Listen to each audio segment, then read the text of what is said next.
Hello everyone. Current affair की हमारी series को कंटिन्यू करते हुए आज हम कुछ और पुरस्कार या उस सम्मान के बारे में चर्चा करेंगे। पिछले क्लास में हम नोबेल प्राइज़ तक की चर्चा कर चुके थे और नोबेल प्राइज़ क्योंकि बहुत महत्वपूर्ण है परीक्षा के दृष्टिकोण से, तो केवल इसे ही हम आज रिवाइज़ कर लेते हैं। बाकी के जो भी करंट अफेयर हम पढ़ चुके हैं उनको आप खुद से रिवाइज करते चलेंगे।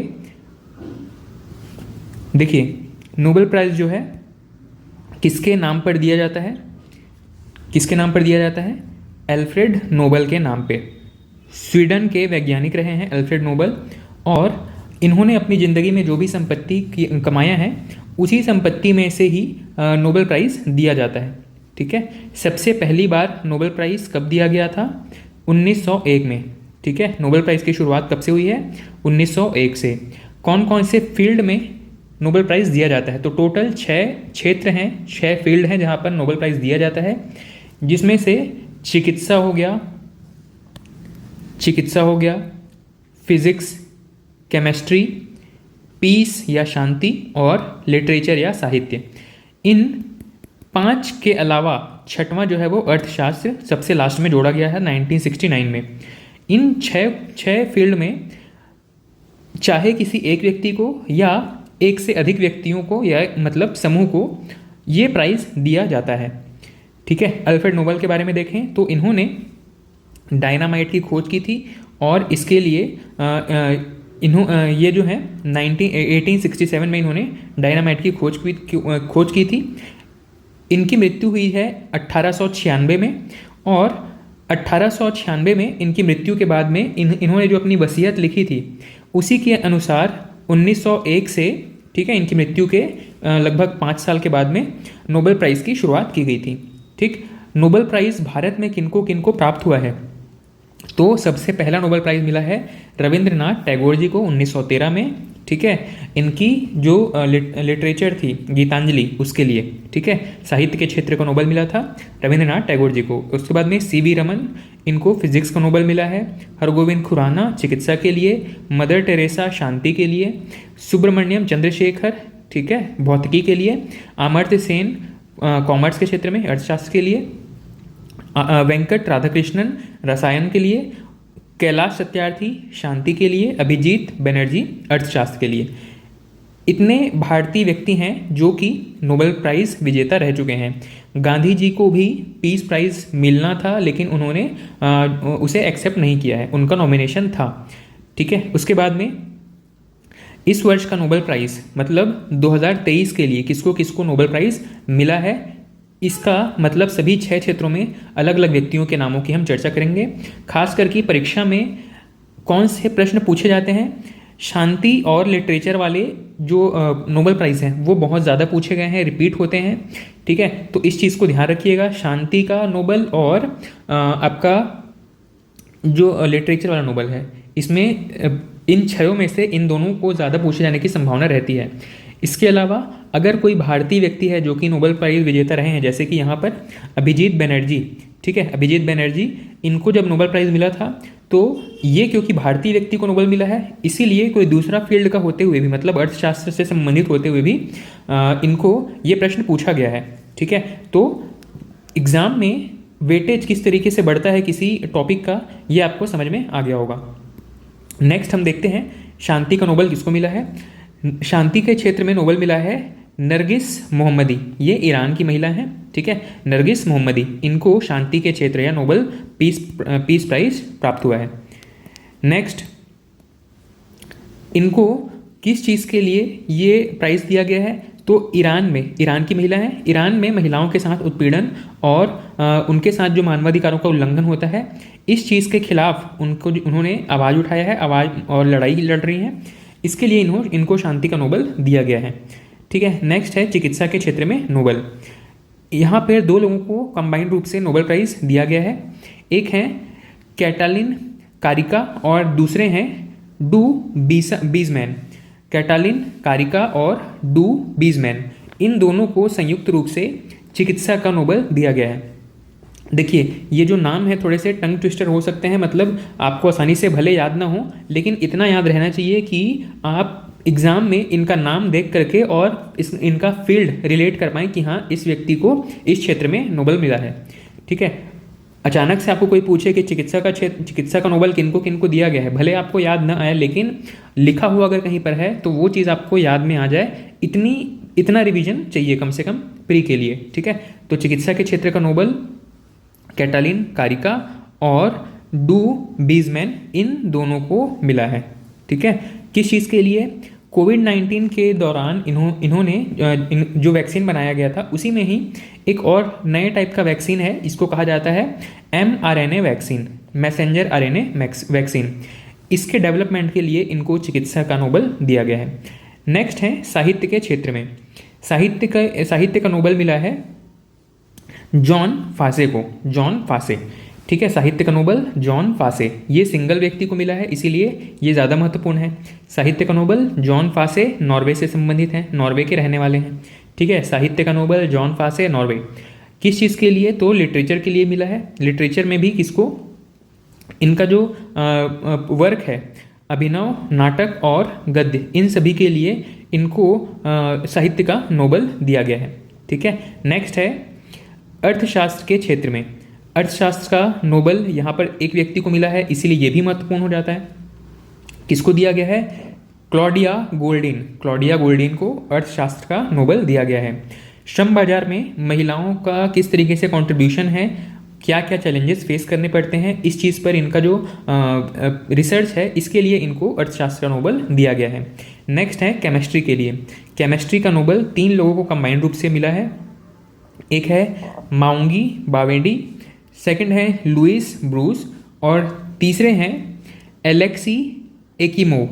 ठीक है, इन तीनों को ही रसायन के क्षेत्र में नोबेल प्राइज़ मिला है सामूहिक रूप से। और ये जो नोबेल प्राइज़ है किस वर्क के लिए, किस रिसर्च के लिए मिला है? तो क्वांटम डॉट्स की खोज के लिए इनको ये प्राइज़ दिया गया है। ठीक है, तो केमिस्ट्री का नोबेल किनको मिला है? माउंगी बावेंडी और लुइस ब्रूस और एलेक्सी एकिमोव, इन तीनों को सामूहिक रूप से केमिस्ट्री का नोबेल दिया गया है।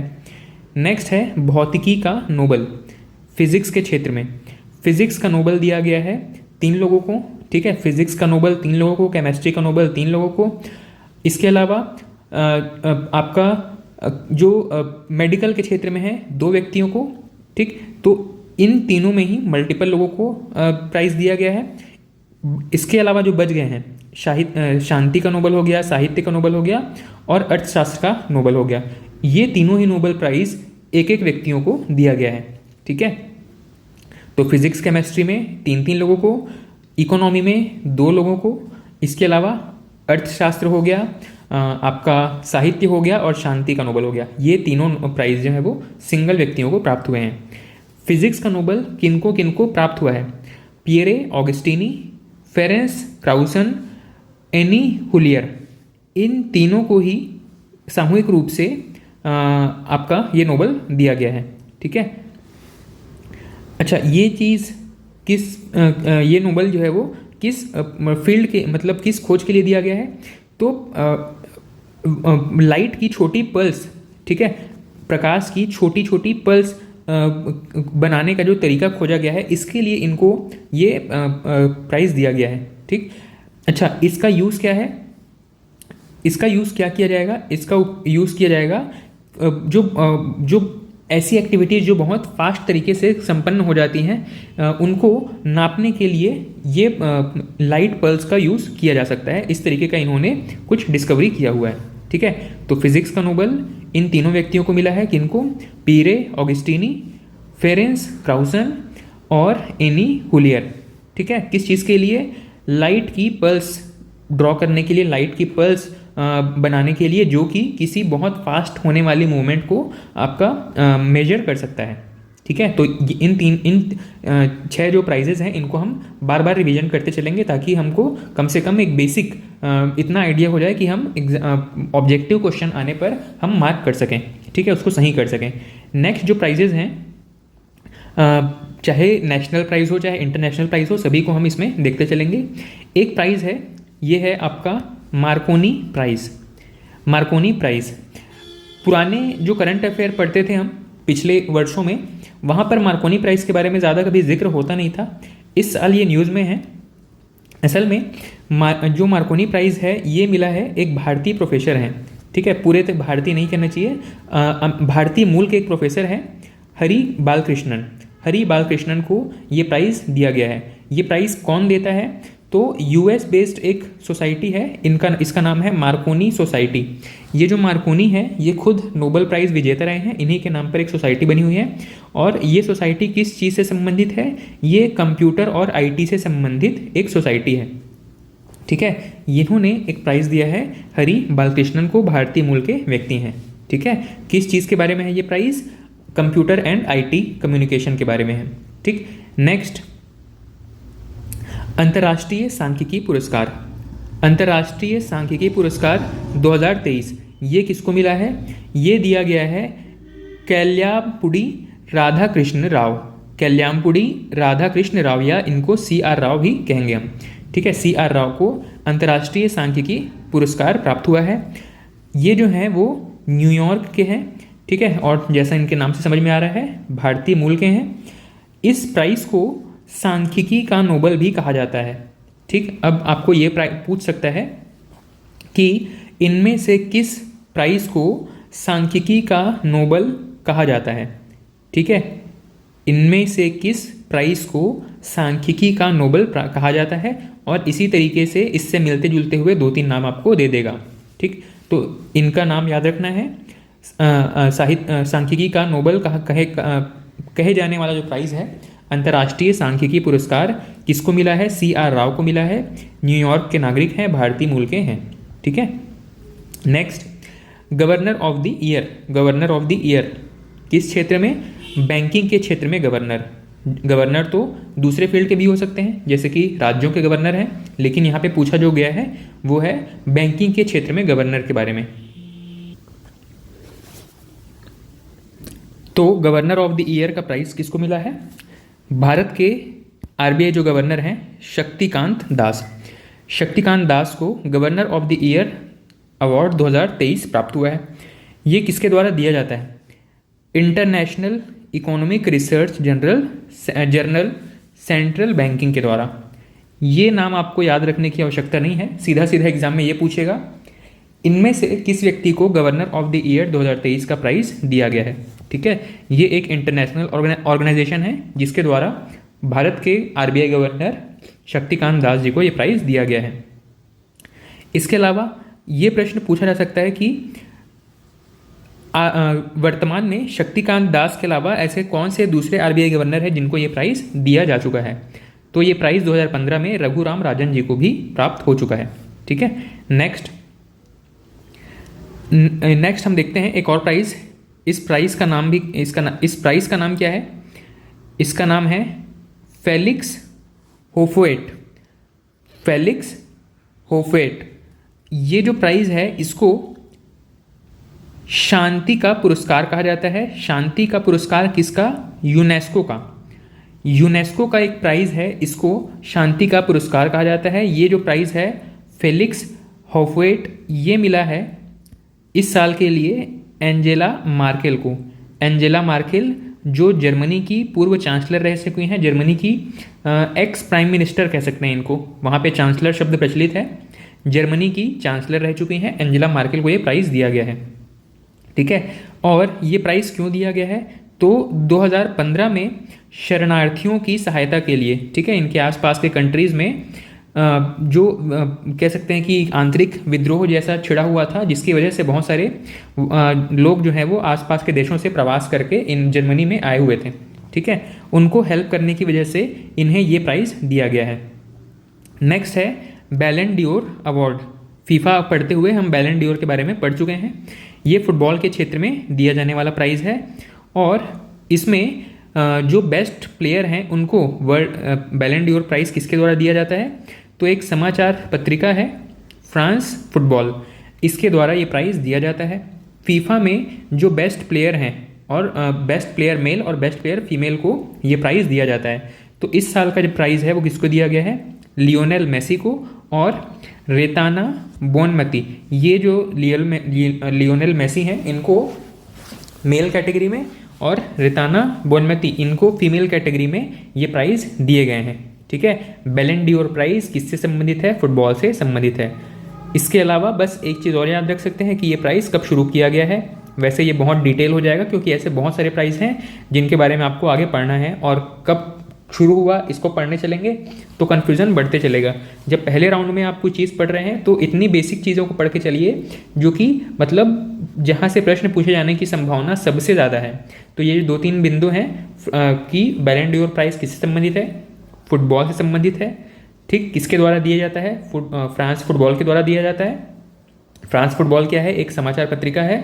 और किनको प्राप्त हुआ है? ये किनको प्राप्त हुआ है ये सबसे महत्वपूर्ण है। मेल कैटेगरी में लियोनेल मेसी, फीमेल कैटेगरी में रेताना बोनमती। नेक्स्ट, एबेल पुरस्कार। एबेल पुरस्कार किस क्षेत्र में दिया जाता है? ये दिया जाता है मैथमेटिक्स के क्षेत्र में, इसीलिए इसको गणित का नोबेल प्राइज़ भी कहा जाता है। गणित के लिए तो कोई ऐसा नोबेल मिलता नहीं है, ठीक है, तो गणित का नोबेल कहा जाता है एबेल प्राइज़ को। और इस साल ये प्राइज़ किसको दिया गया है? ये प्राइज़ दिया गया है लुइस कैफरेली। लुइस कैफरेली को गणित का नोबेल कहा जाने वाला एबेल पुरस्कार दिया गया है। ठीक है, next, partnership for healthy series award, इसको आप स्किप कर सकते हैं। नेक्स्ट है लाइफ टाइम अचीवमेंट अवार्ड। ये लेस इंपॉर्टेंट है पर चाहें तो इसको एक बार याद रखने का प्रयास कर सकते हैं।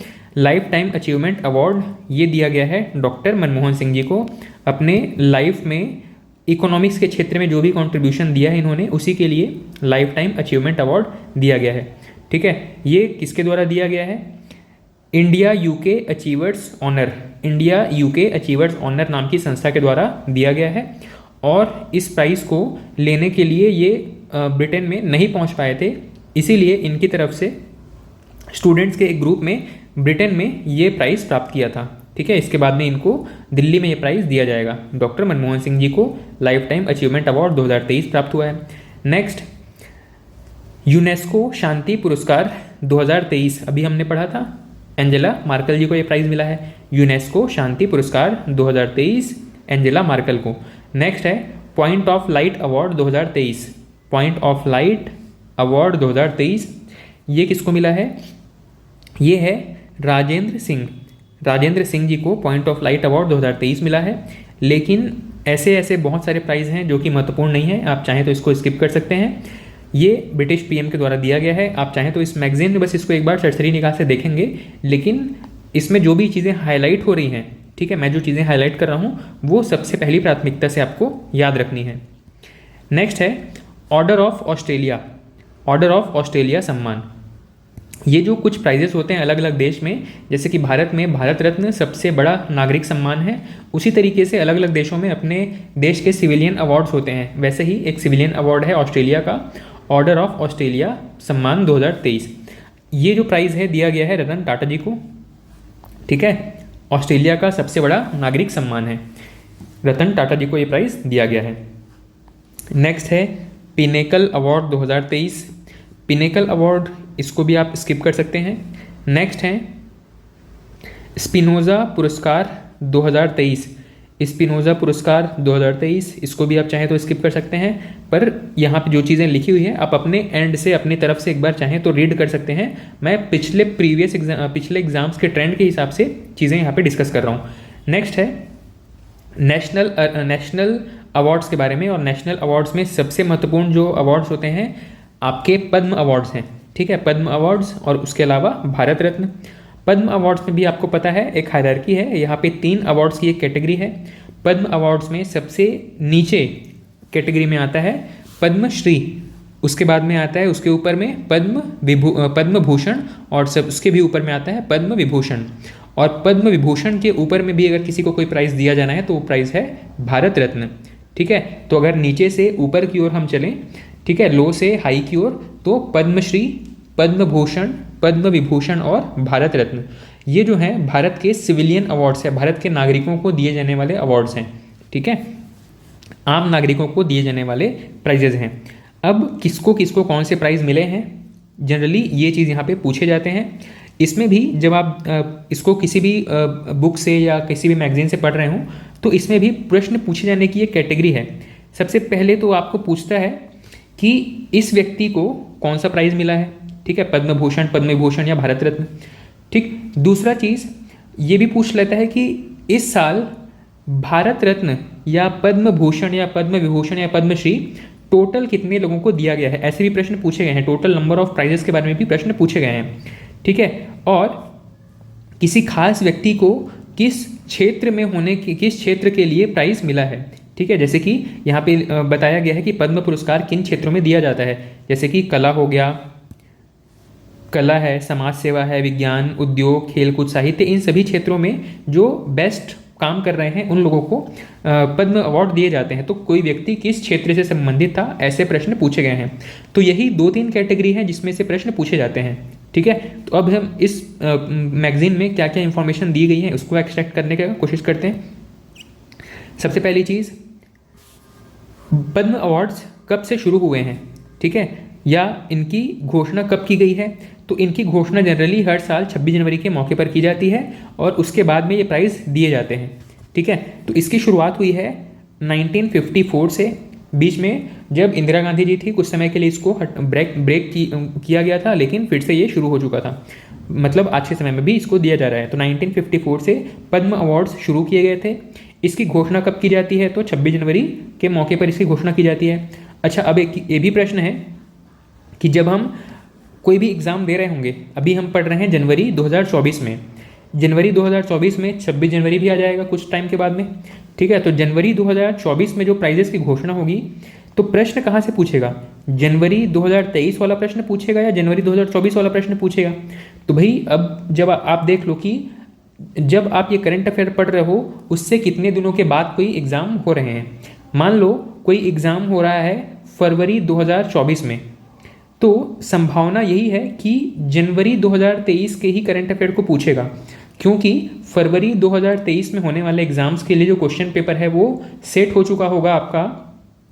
20 जनवरी 25 जनवरी तक ये चीज़ें जो है वो संपन्न हो जाती होंगी। भाई एग्जामिनर जो है वो क्वेश्चन सेट भी करेगा, फिर उसको प्रिंट करने के लिए भेजेंगे, फिर अलग अलग जगहों तो उसको पहुंचाने में भी समय लगेगा सेफ्टी सिक्योरिटी के साथ में।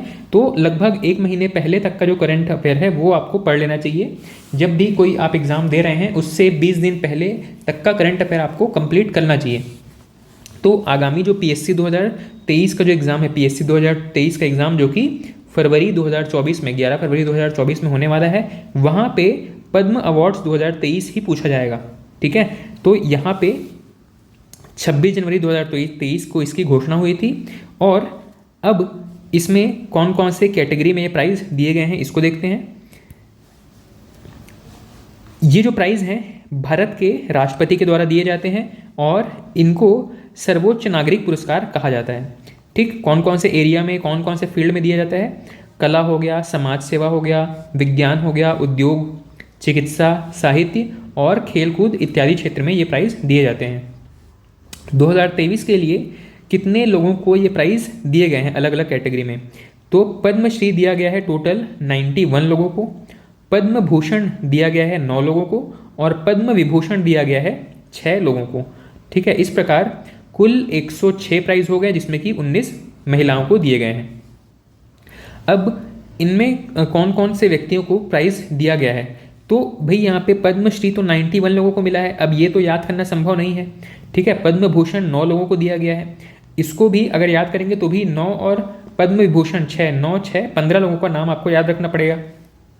इसमें भी आपको प्राथमिकता तय करनी पड़ेगी कि कौन व्यक्ति ज़्यादा महत्वपूर्ण था जिसको ये प्राइज़ दिया गया है, जो ज़्यादा न्यूज़ में रहे हैं, ठीक है। जैसे कि कोई बड़े नेता हो गए, कोई बड़े खिलाड़ी हो गए, कोई बड़े कलाकार हो गए, ठीक है, जिनका नाम ज़्यादा न्यूज़ में रहा है वहाँ से प्रश्न पूछे जाने की संभावना ज़्यादा है। और सबसे प्राथमिकता में आपको याद रखना है इन 6 लोगों का नाम, ठीक है।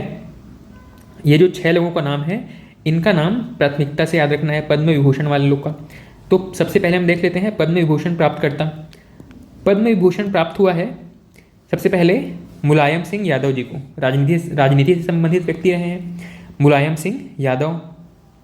इसके अलावा बालकृष्ण दोषी, ये वास्तु विज्ञानी रहे हैं, वास्तुकला से संबंधित रहे हैं बालकृष्ण दोषी।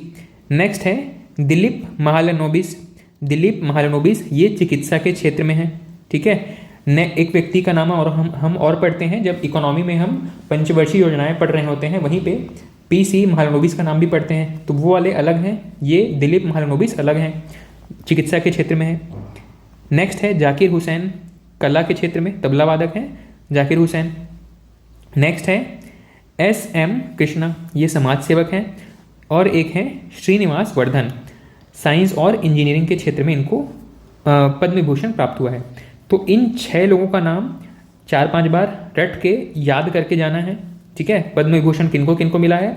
मुलायम सिंह यादव, बालकृष्ण दोषी, दिलीप महालनोबिस, जाकिर हुसैन, एस.एम. कृष्णा और श्रीनिवास वर्धन, इन 6 को पद्म विभूषण प्राप्त हुआ है। नेक्स्ट पद्म भूषण, पद्म भूषण किनको प्राप्त हुआ है? पद्म भूषण में कुछ ऐसे व्यक्ति हैं जिनका नाम ज़्यादा महत्वपूर्ण है, याद रखना। जैसे कि एक बार तो मैं सभी के नाम आपको पढ़ के बता देता हूँ, पर जो महत्वपूर्ण है उसको मैं आगे हाईलाइट कर दूंगा। जैसे कि एस.एल. भैरप्पा, कुमार मंगलम बिरला, दीपक धर, वाणी जयराम, चित्रा जियर, सुमन कल्याणपुर, कपिल कपूर, सुधा मूर्ति, कमलेश डी पटेल। एस.एल. भैरप्पा को साहित्य और शिक्षा के लिए, कुमार मंगलम बिरला को व्यापार उद्योग के लिए, दीपक धर इनको मिला है विज्ञान और इंजीनियरिंग के लिए, वाणी जयराम कला के लिए, चित्रा जियर इनको मिला है आध्यात्मिकता के क्षेत्र में। नेक्स्ट है सुमन कल्याणपुर कला के क्षेत्र में, कपिल कपूर साहित्य के लिए, सुधा मूर्ति सामाजिक कार्य के लिए और कमलेश डी पटेल इनको भी अध्यात्म के क्षेत्र में ये प्राइज़ दिए गए हैं। अब इसमें जो सबसे महत्वपूर्ण है कुमार मंगलम बिरला, सुधा मूर्ति, इन दोनों का नाम खास तौर से याद रखना है। कुमार मंगलम बिरला को कौन सा प्राइज़ प्राप्त हुआ है ये भी याद रखना पड़ेगा आपको। देखो पद्मश्री, पद्म भूषण और पद्म विभूषण अब पूछ लेगा कि इनमें से कौन सा प्राइज़ कुमार मंगलम बिरला को प्राप्त हुआ है। 4 ऑप्शन दे देगा, पद्मश्री, पद्म भूषण, पद्म विभूषण और भारत रत्न। तो इनको कौन सा प्राइज़ प्राप्त हुआ है? पद्म भूषण। उसी तरीके से सुधा मूर्ति जो कि वाइफ हैं किनकी? नारायण मूर्ति, इन्फोसिस के फाउंडर हैं नारायण मूर्ति, उनकी पत्नी है सुधा मूर्ति। ये दोनों ही खूब चैरिटी करते हैं, चैरिटी मतलब दान करते हैं अपनी संपत्ति में से, और इसीलिए सुधा मूर्ति को सामाजिक कार्य के क्षेत्र में ये प्राइज़ दिया गया है, ठीक है। और कुमार मंगलम बिरला के बारे में तो आपको पता है, बिरला फाउंडेशन के से संबंधित व्यक्ति हैं, ठीक। तो बिरला हो गए बिजनेस के क्षेत्र में और सुधा मूर्ति समाज कल्याण के क्षेत्र में, इन दोनों को ये प्राइज़ दिए गए हैं। नेक्स्ट है पद्मश्री के बारे में। अब पद्मश्री तो टोटल 91 लोगों को दिया गया है। क्या सारे 91 महत्वपूर्ण है सीजी के एग्जाम्स के लिए? ऐसा नहीं है। सीजी में जिनको पद्मश्री मिला है उन्हीं के नाम आपको संभावना है कि उन्हीं के ही नाम आपको पीएससी व्यापम के एग्जाम्स में देखने को मिले।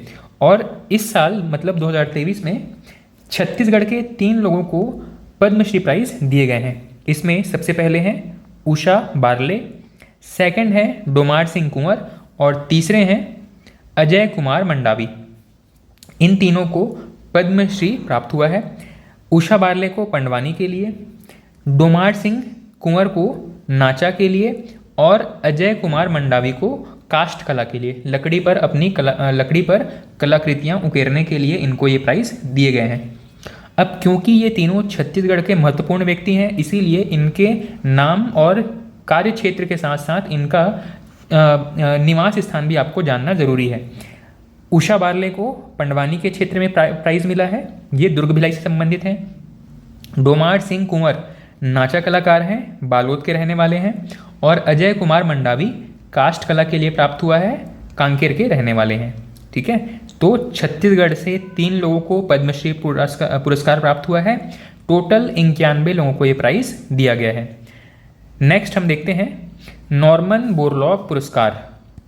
नॉर्मन बोरलॉग, अब आप ये बताइएगा कि ये नाम आपने और कहाँ पढ़ा हुआ है। Norman Borlaug prize, Norman Borlaug का नाम आपने कहाँ पे पढ़ा है, किस सब्जेक्ट में पढ़ा है और किस क्षेत्र में इनका योगदान है, ये 2-3 बातें आप याद करेंगे। तो नॉर्मन बोरलॉग महत्वपूर्ण व्यक्ति रहे हैं, इसीलिए इनके नाम पे प्राइज दिए जा रहे हैं। तो नॉर्मन बोरलॉग पुरस्कार 2023 किनको मिला है? स्वाति नायक, स्वाति नायक, इनको ये प्राइज मिला है। ठीक है, इनको सीड लेडी भी कहा जाता है। सीड मतलब बीज, जो फसल उगाने के लिए जो बीज यूज करते हैं वही वाला बीज। तो स्वाति नायक सीड लेडी के नाम से विख्यात है, ओडिशा की निवासी हैं, और ये जो पुरस्कार है किसके द्वारा दिया जा रहा है? विश्व खाद्य पुरस्कार फाउंडेशन के द्वारा। ठीक है, विश्व खाद्य पुरस्कार फाउंडेशन के द्वारा ये प्राइज दिया गया है। इनको चावल की कुछ खास किस्म पे रिसर्च करने के लिए ये जो प्राइज है वो दिया गया है। ठीक है, किसको दिया है? स्वाति नायक को। नेक्स्ट, नॉर्मन बोरलॉग, इनके बारे में ही यहाँ पे बता दिया गया है। हरित क्रांति के क्षेत्र में इनको कहा जाता है विश्व में हरित क्रांति का जनक। ठीक, नॉर्मन बोरलॉग को, नॉर्मन बोरलॉग विश्व में हरित क्रांति के जनक, और भारत में हरित क्रांति के जनक MS स्वामीनाथन। 25 मार्च को हरित क्रांति दिवस मनाया जाता है। भारत में हरित क्रांति की शुरुआत कब हुई थी? किस पंचवर्षीय योजना के दौरान हुई थी? 1965 से 68 के बीच में। ये जो टाइम है इसमें प्लान हॉलीडे चल रहा था, मतलब कोई भी 5 ईयर प्लान नहीं चल रहा था। ठीक है, next, global leadership award. Global leadership award ये किसको दिया गया है? ये मिला है वर्तमान CJI chief justice of India DY Chandrachud को ये प्राइज दिया गया है। किस क्रम के CJI हैं? 50वें नंबर के। भारत के सुप्रीम कोर्ट में 50वें नंबर के CJI हैं DY चंद्रचूड़। किसके द्वारा ये प्राइज दिया गया है? Harvard law school centre, Harvard law school centre के द्वारा। और जैसे इनके नाम से समझ में आ रहा है, कानून के क्षेत्र में ये प्राइज दिया गया है। नेक्स्ट, मनमोहन सिंह जी को लाइफ टाइम अचीवमेंट अवार्ड, ये पढ़ चुके हैं, दोबारा यहाँ पर रिपीट हो रहा है। इसके बाद में है doctor APJ Abdul Kalam lifetime achievement award. Abdul Kalam ji के नाम पर ये प्राइज दिया जा रहा है। किसको मिला है? TK रंगराजन को, भारतीय संसद हैं, और ये प्राइज आपको किस चीज़ के लिए दिया जा रहा है? तो संसद के कुल 13 सदस्यों और 2 संसदीय समितियों को संसद रत्न अवार्ड 2023 से सम्मानित किया गया है, और यह पुरस्कार 2010 में APJ अब्दुल कलाम जी के सुझाव पर शीर्ष प्रदर्शन करने वाले सांसदों को सम्मानित करने के लिए दिया जाता है। ठीक है, तो वर्तमान में जो भी सांसद कार्यरत हैं उनको पुरस्कृत करने के लिए, उनके अच्छे काम को एक्नॉलेज करने के लिए ये प्राइज़ दिया जाता है। किनके नाम पर दिया जाता है? डॉक्टर APJ अब्दुल कलाम जी के नाम पर। ठीक है, इन्होंने ही इस प्राइज़ का सुझाव दिया था, इसीलिए इन सांसदों को ये प्राइज़ दिया जाता है कलाम जी के नाम पर। नेक्स्ट है राजीव गांधी राष्ट्रीय सद्भावना पुरस्कार, राजीव गांधी जी के नाम पर दिया जा रहा है। ठीक है, किनको दिया गया है? बनस्थली विद्यापीठ एक संस्था है, इनको ये प्राइज़ दिया गया है सद्भावना पुरस्कार। किस चीज़ के लिए दिया जाता है? तो एकता, शांति और सौहार्द बनाए रखने के लिए, इस क्षेत्र में काम करने के लिए ये प्राइज़ दिया जाता है। बहुत महत्वपूर्ण नहीं है, पर आप चाहें तो एक बार रीड करके जाएंगे। इतना याद रखना है कि ये प्राइज़ किसको दिया गया है। कुछ चीज़ें तो नाम से समझ में आती है।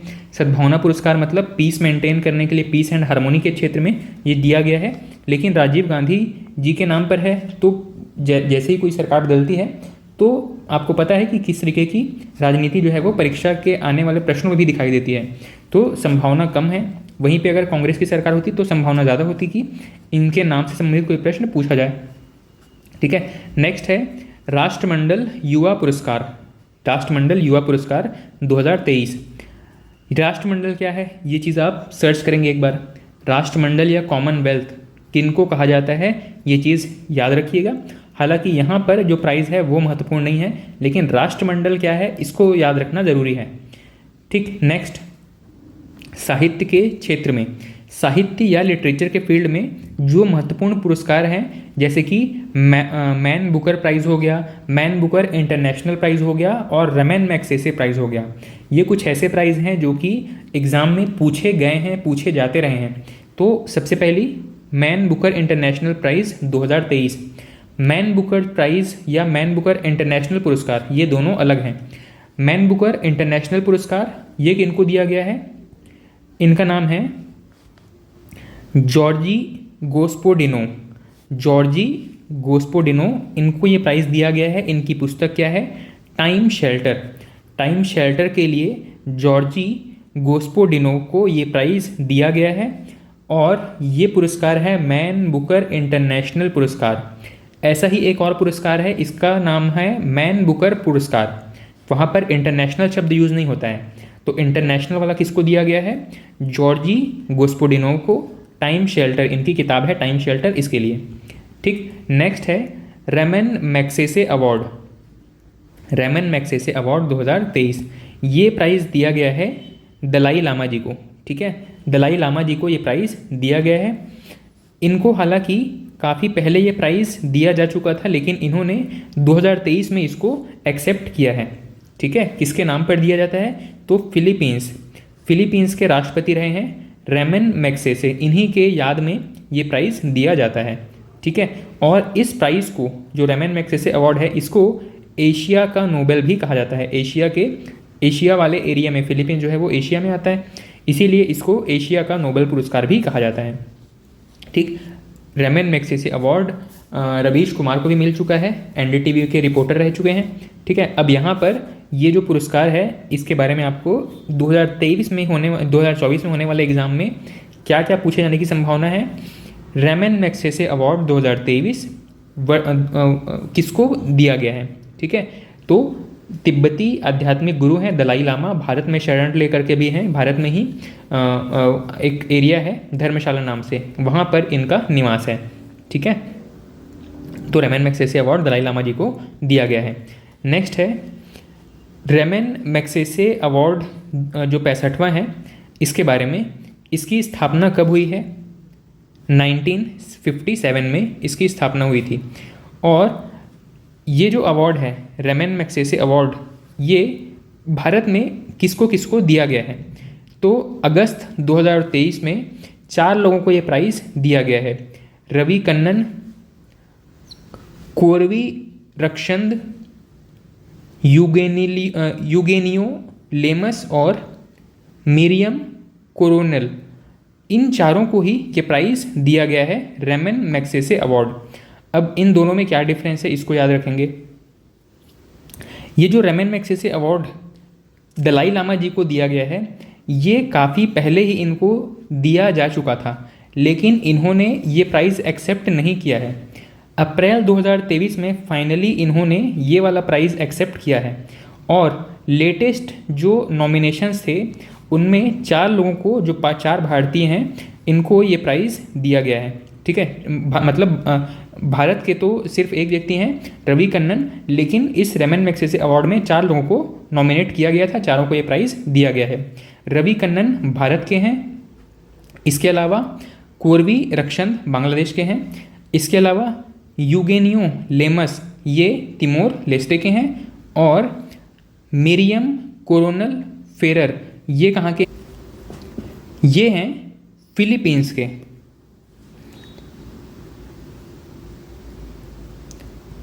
ये हैं फिलीपींस के। ठीक है, मिरियम कोरोनल फेरर ये हैं फिलीपींस के। तो इसमें एक व्यक्ति का नाम और जोड़ लीजिएगा आप, महत्वपूर्ण है, रवि कन्नन भारत से। रवि कन्नन भारत के हैं, इनको 2023 का जो रेमन मैग्सेसे अवार्ड है ये मिला है, और दलाई लामा जी को इनका जो पुराना पेंडिंग प्राइज़ था, जो इनको दिया जा चुका था पर इन्होंने एक्सेप्ट नहीं किया था, वो वाला Ramon Magsaysay award Dalai Lama ji को 2023 में दिया गया। ठीक है, नेक्स्ट है सरस्वती सम्मान 2022। किस फील्ड में दिया जाता है? तो लिटरेचर के ही फील्ड में दिया जा रहा है। लिटरेचर के फील्ड में सरस्वती सम्मान 2022 किसको दिया गया है? शिव शंकरी को। शिव शंकरी को उनकी रचना सूर्यवंशम, तमिल लिटरेचर है सूर्यवंशम, इसके लिए ये प्राइज़ दिया गया है। ठीक है, और ये इसका 32वां एडिशन है। मतलब आपको एग्ज़ाम में एडिशन के साथ कई बार प्रश्न पूछ लेता है कि 32वां सरस्वती सम्मान किसको दिया गया है? ये दिया गया है शिव शंकरी को सूर्यवंशम, जो कि तमिल में इनकी रचना है। किसके द्वारा दिया जाता है? तो के बिरला फाउंडेशन के द्वारा सरस्वती सम्मान दिया जाता है। इसके पहले 31 जो एडिशन था ये किसको दिया गया था? राम दशरथ मिश्र को। इनकी रचना मैं तो यहाँ हूँ इसके लिए। ठीक, वर्तमान में अभी जो लेटेस्ट एग्जाम होंगे उसमें 32वां एडिशन पूछे जाने की संभावना ज़्यादा है, तो आपको ये वाला 32वां एडिशन जो है वो याद रखना है। ठीक है, नेक्स्ट व्यास सम्मान। व्यास सम्मान भी लिटरेचर के फील्ड में दिया जा रहा है। 32वां लास्ट सम्मान दिया गया है ज्ञान चतुर्वेदी को। ठीक, इनकी रचना है पागल खाना। ये पुरस्कार भी के बिरला फाउंडेशन के द्वारा दिया जाता है। नेक्स्ट, इसके पहले 31वां व्यास सम्मान ये दिया गया था असगर वजाहत को, इनकी रचना महाबली के लिए। लेकिन जैसे कि मैंने बताया कि जो 31वां व्यास सम्मान है या 31वां सरस्वती सम्मान है वो पुराने हो गए हैं। मतलब 2024 में होने वाले एग्ज़ाम्स के लिए 2023 के एग्ज़ाम्स महत्वपूर्ण है। 2024 के एग्ज़ाम्स के लिए 2023 में होने दिए गए जो प्राइज़ हैं वो महत्वपूर्ण है। तो 32वां एडिशन का प्राइज़ याद रखेंगे। ठीक है, 32वां सरस्वती सम्मान और 32वां व्यास सम्मान। 32वां सरस्वती सम्मान शिव शंकरी को और उनकी रचना सूर्यवंशम के लिए। वहीं 32वां व्यास सम्मान ज्ञान चतुर्वेदी को, इनकी रचना पागल खाना के लिए। नेक्स्ट है पत्रकारिता के क्षेत्र में। पत्रकारिता के क्षेत्र में एक बहुत फेमस पुरस्कार है, इसको कहते हैं पुलित्जर पुरस्कार। 2023 के लिए ये पुरस्कार वैसे बहुत सारी कैटेगरी में दिया गया है, जिसमें से कुछ प्रमुख हैं। जैसे कि एक कैटेगरी में प्राइज़ दिया गया है एसोसिएटेड प्रेस को, एक दूसरी कैटेगरी में प्राइज़ दिया गया है न्यूयॉर्क टाइम्स को। वैसे ही एक दूसरी कैटेगरी में प्राइज़ दिया गया है लॉस एंजलिस प्रेस को, और एक अदर कैटेगरी में प्राइज़ दिया गया है कैरोलिन किचनर को। लगभग 15 ऐसे अलग अलग कैटेगरीज़ हैं जिनमें ये पुलित्जर प्राइज़ दिए जाते हैं, जिसमें से कुछ यहाँ पर दिए गए हैं। ठीक है, पुलित्जर प्राइज़ किससे संबंधित है? पत्रकारिता से संबंधित है, ये महत्वपूर्ण तथ्य है। और इनमें से एक दो नाम आपको याद रहेंगे तो काम के हैं। अदरवाइज़ 15 अलग अलग नाम, वो भी ऐसे इंस्टीट्यूट्स जो कि भारत से संबंधित नहीं हैं, इनमें से प्रश्न पूछे जाने की संभावना कम है। ठीक है, तो 2023 के लिए पुलित्जर पुरस्कार 15 में से ये 4 नाम याद रखिएगा। 2022 वाले पुराने हो गए हैं तो इसको स्किप कर सकते हैं। नेक्स्ट है सौंदर्य के क्षेत्र में। सौंदर्य के क्षेत्र में इस मैगज़ीन को अगर आप मार्केट से ख़रीदते हैं, मान लो कोई भी अब आउटडेटेड मैगज़ीन होगी, थोड़ी सी पुरानी मैगज़ीन होगी, तो उसमें भी थोड़ी से कुछ मिसप्रिंट होने की संभावना है या करेक्ट इन्फॉर्मेशन ना हो, ऐसी संभावना है। तो यहाँ पर थोड़ा सा आपको अपडेट करने की ज़रूरत है। कुछ चीज़ें हैं जो कि आपको गूगल करके वेरीफाई कर लेनी चाहिए। जैसे कि यहाँ पर कुछ गलतियाँ थी इस मैगज़ीन में। सौंदर्य प्रतियोगिता में एक इवेंट है मिस वर्ल्ड का। मिस वर्ल्ड का जो इवेंट है इसमें प्राइज़ मिला है कैरोलिना बिलेवास्को को। ठीक है, कैरोलिना बिलावास्को, इनको प्राइज़ मिला है और ये पोलैंड की प्रतियोगी हैं। ठीक है, पोलैंड का प्रतिनिधित्व कर रही थी कैरोलिना बिलेवास्का। इनको मिस वर्ल्ड 2023 का प्राइज़ दिया गया है। इसके अलावा ये जो इवेंट है यूएई में ऑर्गेनाइज किया गया था। ऐसा ही एक और इवेंट होता है मिस यूनिवर्स। मिस यूनिवर्स का जो इवेंट है, मिस यूनिवर्स का जो इवेंट है 2022 के लिए जो प्राइज़ हैं वो 2023 में डिस्ट्रीब्यूट किए गए थे, या 2023 में इसका इवेंट ऑर्गेनाइज किया गया था। ठीक है, और ये जो इवेंट है अपने सीरीज़ में 71वें नंबर का इवेंट था। मिस यूनिवर्स 2022 आर्बोनी गैब्रियल को बनाया गया है, जो कि यूएसए से बिलोंग करती हैं। ठीक है, और इससे पहले भारत की हरनाज संधू को 70वीं मिस यूनिवर्स होने का खिताब या गौरव प्राप्त था। ठीक है, तो हरनाज संधू ने अपना जो खिताब है, अपना जो ताज है, वो आर्बोनी गैब्रियल को हैंड ओवर किया, उनको पहनाया। ठीक है, और मिस यूनिवर्स 2022 का जो इवेंट है, जो कि 2023 में ऑर्गेनाइज किया गया था, इसमें भारत का प्रतिनिधित्व कर रही थी दिविता राय। ठीक है, दिविता राय भारत का प्रतिनिधित्व कर रही थी मिस यूनिवर्स 2022 के कंपटीशन में। याद रखिएगा 70वां जो इवेंट है हरनाथ संधू इसमें विजेता रही हैं, और 71वां जो इवेंट है इसमें आर्बोनी गैब्रियल जो कि यूएसए की प्रतिनिधित्व कर रही थी, ये विजेता रही हैं। ठीक, इसके बाद में एक इवेंट है मिसेज वर्ल्ड का। Miss World Carolina Bielawska Mrs World 2022 ये जीता है सरगम कौशल ने, भारत की रहने वाली हैं। ठीक है, मिस वर्ल्ड और मिसेज वर्ल्ड शादी से पहले का और शादी के बाद का इवेंट है। ठीक है, मिसेज वर्ल्ड 2022, मिसेज वर्ल्ड 2022 सरगम कौशल भारत की हैं। Next, Miss Earth 2023। Miss Earth ये जो प्राइज़ है हाल ही में वियतनाम में आयोजित किया गया था, और ये जो प्राइज़ है कौन जीती हैं, इनका नाम है ड्रीटा जीरी, अल्बानिया की निवासी हैं ड्रीटा जीरी। इनको मिस अर्थ 2023 का खिताब प्राप्त हुआ। Next, Femina miss India 2023।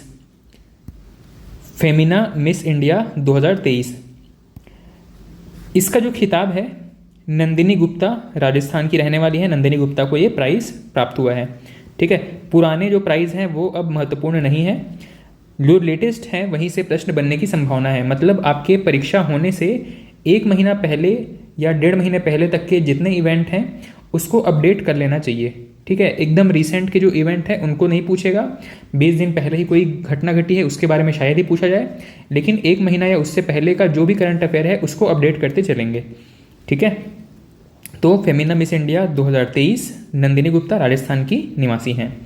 ठीक है, तो प्राइजेस में सौंदर्य संबंधित जो प्राइजेस हैं उसमें इतने थे। नेक्स्ट, पर्यावरण से संबंधित कुछ पुरस्कार हैं और विज्ञान से संबंधित भी कुछ प्राइज़ हैं, जिसमें एक है एबेल पुरस्कार। अभी हमने जस्ट थोड़ी देर पहले एबेल पुरस्कार के बारे में चर्चा किया था। इसको गणित के क्षेत्र का नोबेल कहा जाता है, मैथमेटिक्स का नोबेल कहा जाता है। ठीक है, और अभी हाल ही में ये प्राइज़ मिला है लुइस कैफरेली को। इसके अलावा इनसे पहले जो प्राइज़ मिले हैं 2022 वाले, उनको आप चाहें तो स्किप कर सकते हैं, और मेमोरी बहुत आपकी शार्प है, याद रख सकते हैं, तो 2022 वाले भी आपकी मर्जी है, याद रखना चाहें तो रख सकते हैं। नेक्स्ट है स्टॉकहोम जल पुरस्कार, ये बहुत महत्वपूर्ण नहीं है, इसको आप स्किप कर सकते हैं। नेक्स्ट है सुभाष चंद्र बोस आपदा प्रबंधन पुरस्कार, आपदा प्रबंधन पुरस्कार 2023। भारत में अलग अलग राज्यों में जो डिजास्टर्स आते हैं, कोई आपदा आती है, बाढ़ हो गया, भूकंप हो गया, या इस तरीके की कोई भी प्राकृतिक आपदा है, उसको किस तरीके से मैनेज किया जा रहा है, इसके लिए नेताजी सुभाष चंद्र बोस आपदा प्रबंधन पुरस्कार भारत सरकार के द्वारा दिया जाता है। और इस बार का पुरस्कार किनको किनको दिया गया है, यहाँ पे ओडिशा और मिज़ोरम को अलग अलग चीज़ों के लिए प्राइज़ दिया गया है। ओडिशा राज्य आपदा प्रबंधन प्राधिकरण, इनको प्राइज़ मिला है, और लुंगलेई फायर स्टेशन मिज़ोरम को, इन दोनों को ही आपदा प्रबंधन पुरस्कार 2023 से सम्मानित किया गया है। ठीक है, और जैसा इसके नाम से समझ में आ रहा है कि किसी भी डिज़ास्टर को मैनेज करने और रिलीफ प्रोवाइड करने के लिए ही ये पुरस्कार दिया जाता होगा। ठीक है, इसके बाद में कुछ प्रमुख फिल्म से संबंधित पुरस्कार हैं। फिल्म पुरस्कारों में सबसे महत्वपूर्ण कौन सा होता है, ऑस्कर पुरस्कार के बारे में अगर चर्चा करें तो इसकी स्थापना 1927 में की गई है, और पहली बार 1929 में ऑस्कर पुरस्कार दिया गया था। इस बार जो सबसे लेटेस्ट प्राइज़ हैं ऑस्कर पुरस्कार 95th एडिशन वाले, ये किनको और किस कैटेगरी में प्राप्त हुआ है। इसमें जनरली एग्ज़ाम्स में क्या पूछा गया है, एग्ज़ाम में पूछा गया है best film, best actor, best actress, ये बहुत ज़्यादा पूछा जाता है। इन तीनों के अलावा अगर भारत किसी भी चीज़ के लिए नॉमिनेट हुआ था और भारत को अगर किसी चीज़ के लिए ऑस्कर मिला है, तो ये 2-4 चीज़ें हैं जो कि फैक्ट के रूप में एग्ज़ाम में पूछी जाती हैं। तो अभी जो 95th ऑस्कर अवार्ड्स हैं, इसमें बेस्ट फिल्म कौन सा है, बेस्ट फिल्म है everything everywhere all at once. Everything everywhere all at once, इस फिल्म को बेस्ट फिल्म का खिताब मिला है ऑस्कर में। नेक्स्ट है बेस्ट एक्टर और बेस्ट एक्ट्रेस। सर्वश्रेष्ठ अभिनेता और अभिनेत्री ये किनको दिया गया है? ब्रेंडन फ्रेजर, इनको बेस्ट एक्टर का खिताब मिला है द वेल मूवी के लिए। और मिशेल योह, इनको बेस्ट एक्ट्रेस का खिताब मिला है everything everywhere all at once इस मूवी के लिए। ठीक है, भारत की एक शॉर्ट फिल्म है द एलिफेंट विस्पर्स, इसको शॉर्ट फिल्म कैटेगरी में बेस्ट डॉक्यूमेंट्री का खिताब मिला है। और बेस्ट ओरिजिनल सॉन्ग ये साल भर न्यूज़ में था, नाटू नाटू RRR मूवी का है। ठीक है, best original song Naatu Naatu. इन अलग अलग कैटेगरी में इन नामों को, इन फैक्ट्स को याद रखेंगे। Best film Everything everywhere all at Once, best actor Brendan Fraser, best actress Michelle Yeoh, best short film The elephant Whisperers और best original song Naatu Naatu. ठीक है, नेक्स्ट है संगीत कलानिधि पुरस्कार, स्किप कर सकते हैं। लता दीनानाथ मंगेशकर पुरस्कार, ये पुरस्कार दिया गया है आशा भोसले जी को। 2023 के लिए लता मंगेशकर पुरस्कार दिया गया है आशा भोसले जी को। और जाहिर है, जैसे कि नाम से समझ में आ रहा है, म्यूज़िक के क्षेत्र में दिया जाता है। 2022 से इसकी शुरुआत हुई थी। ठीक, नेक्स्ट है मूवीज़ को ही अलग अलग मूवीज़ के क्षेत्र में अलग अलग इवेंट्स ऑर्गेनाइज होते हैं। उसी में से एक इवेंट है आईफा के लिए आईफा अवार्ड्स 2023। ठीक है, 2023 के लिए कौन कौन से कैटेगरी में किसको पुरस्कार दिया गया है? आईफा बेस्ट फिल्म कैटेगरी में दृश्यम 2 को प्राइज़ मिला है। बेस्ट एक्टर के लिए ऋतिक रोशन को विक्रम वेधा के लिए, और बेस्ट एक्ट्रेस के लिए आलिया भट्ट को गंगूबाई काठियावाड़ी के लिए। ठीक है, तो आईफा से ज़्यादा आपको ऑस्कर इंपॉर्टेंट है। पहले ऑस्कर के नामों को याद रखना है, उसके बाद जो नेशनल इवेंट्स हैं इनको याद रख सकते हैं। उसी तरीके से एक और इवेंट है राष्ट्रीय फिल्म पुरस्कार 2023। ठीक है, ये जो पुरस्कार हैं 2021 के लिए प्रदान किए गए हैं। कोविड की वजह से कुछ ब्रेक लग गया था, कुछ इवेंट्स नहीं हो पाए थे, उन्हीं प्राइज़ को अभी दिया जा रहा है। ठीक है, तो 2021 के लिए ये जो प्राइजेज़ हैं किनको कौन से पुरस्कार दिए गए हैं? तो बेस्ट एक्टर और एक्ट्रेस, बेस्ट एक्टर के लिए मिला है अल्लू अर्जुन को पुष्पा मूवी के लिए, और बेस्ट एक्ट्रेस का प्राइज़ मिला है दो लोगों को। एक तो है आलिया भट्ट को गंगूबाई के लिए, और कृति सेनन को इनकी एक मूवी है मिमी, इसके लिए। ठीक है, इसके अलावा बेस्ट हिंदी फिल्म सरदार उधम सिंह इसको बेस्ट फिल्म का पुरस्कार दिया गया है। ठीक है, इसके अलावा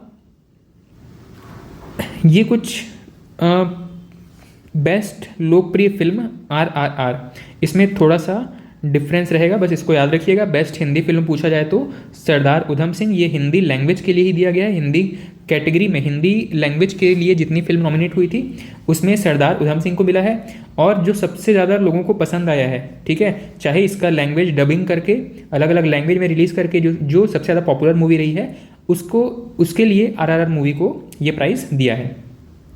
इसके अलावा गोल्डन ग्लोब अवार्ड, मूवीज़ के लिए ही ये प्राइज़ दिया जा रहा है, गोल्डन ग्लोब अवार्ड्स।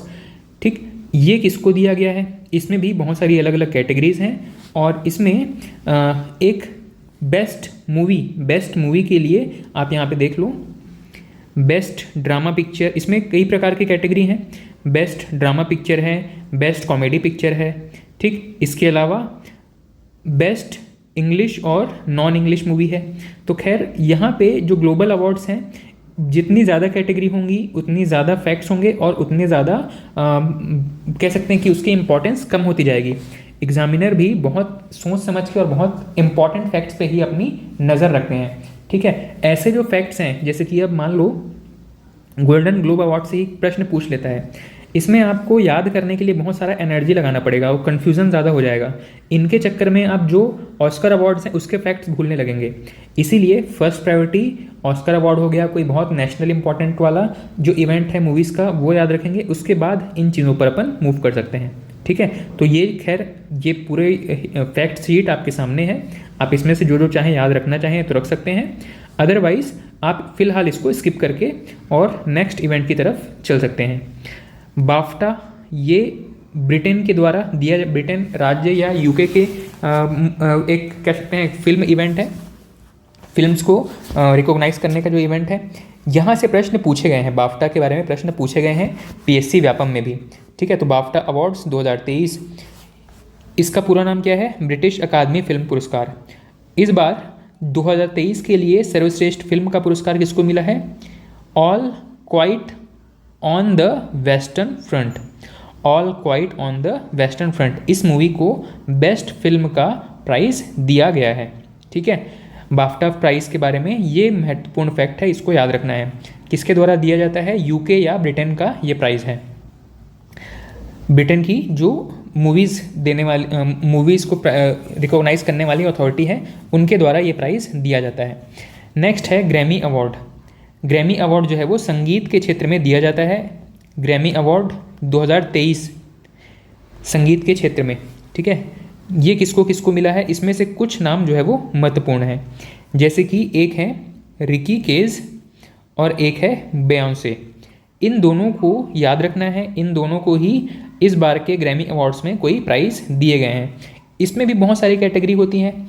ठीक है, best song of the year, album of the year, जैसे कि यहाँ पे song of the year, best album of the year, best dance, best pop solo, इस तरीके से बहुत सारी कैटेगरी हैं। इतनी सारी फैक्ट्स, जितने ज़्यादा फैक्ट बढ़ते हैं किसी इवेंट के, उतनी ज़्यादा उसकी इंपॉर्टेंस कम होने लगती है। ठीक है, तो ग्रैमी अवार्ड किस क्षेत्र में दिया जाता है? संगीत के क्षेत्र में।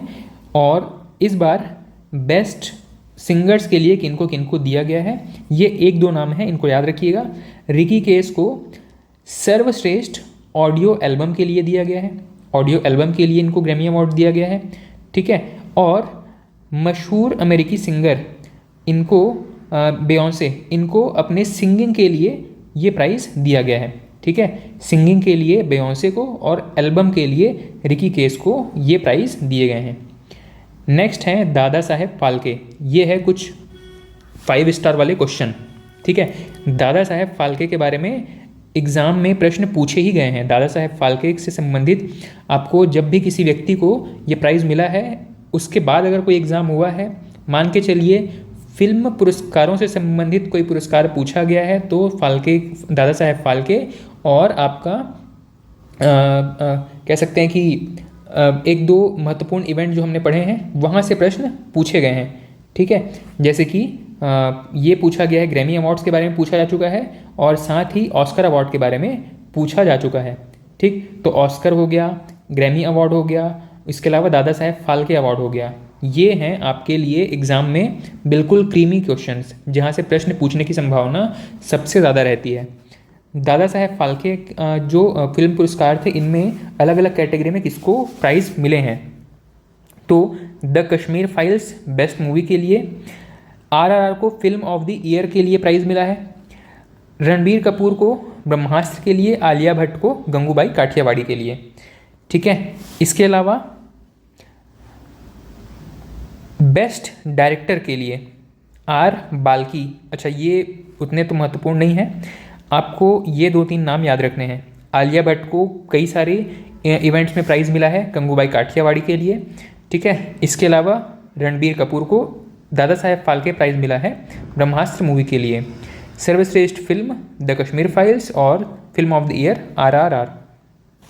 नेक्स्ट है हुंडई फिल्म फेयर, छोड़ सकते हैं। नेक्स्ट है खेल पुरस्कारों के बारे में। तो अभी तक हमने जितने पुरस्कारों की चर्चा कर लिया है, खास करके आपका जो नेशनल प्राइज़ थे, ठीक है, सिविलियन अवार्ड्स थे, इसके अलावा मूवी से संबंधित जो अवार्ड्स थे, आज की क्लास में हम यहाँ तक रखते हैं। नेक्स्ट क्लास में हम खेल पुरस्कारों के बारे में यहाँ से अपनी चर्चा स्टार्ट करेंगे। ठीक है, तो आज की क्लास में इतना ही। Thank you.